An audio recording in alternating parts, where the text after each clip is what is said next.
You're kidding yourself, Felicia. I haven't heard any keys tapping away in some time. I'm waiting for an inspiration.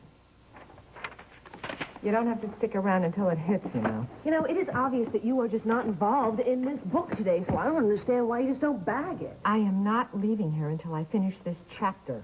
You know, I understand throwing yourself into your work, but if you're not doing any, well, then what's the point? A lot of writing, you know, happens in one's head. I do know that. But the more you think about it, the more you're going to draw a blank. You are right about that one. You know, sometimes I get a lot of energy and a lot of really great, fresh ideas if I go for a walk or visit a few close friends. Hint, hint. I'm not in the mood to be social. Why?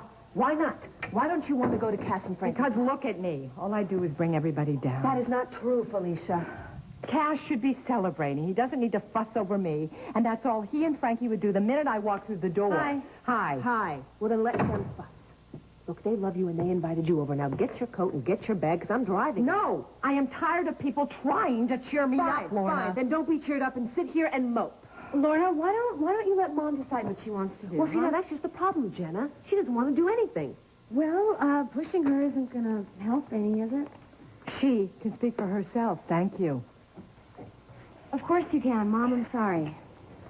Oh, honey. So I got up this morning. You were still sleeping. Did you get any sleep last night? Yeah, a little. How'd your classes go? Fine, thanks. Good. Do you want to take a nap, maybe? Why?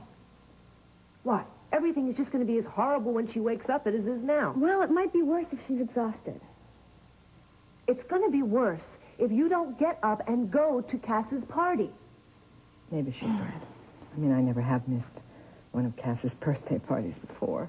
You know what? Cass will understand if you're not up for it. Don't force yourself, please. That's right. Don't force yourself. God forbid you should push yourself. Just sit here and... Lorna, could you just try to be a little supportive? Come on. I am being supportive. What you are being, however, is indulgent. That's it.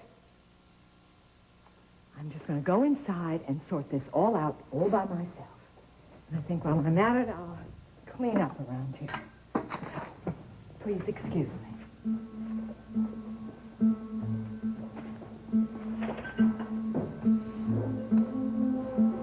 I'm really trying to do what's best for Mom, Lorna. I know that. And maybe what you did for her right after Lucas died worked, but it's not working anymore.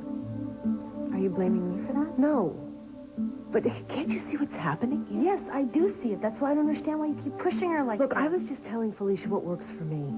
Now, you don't have the market on grief cornered, Jenna. Lorna, we can't keep doing this. You know what? Hey, I offered to disappear, but you and Felicia wanted me to stick around. Not to fight with me. I offer suggestions, and you hate every one of them. Well, that's because they're about pushing your feelings away, and that's wrong. Look, you and I are never going to see eye to eye on anything. But when it comes to Felicia, I suggest we get it together, and fast.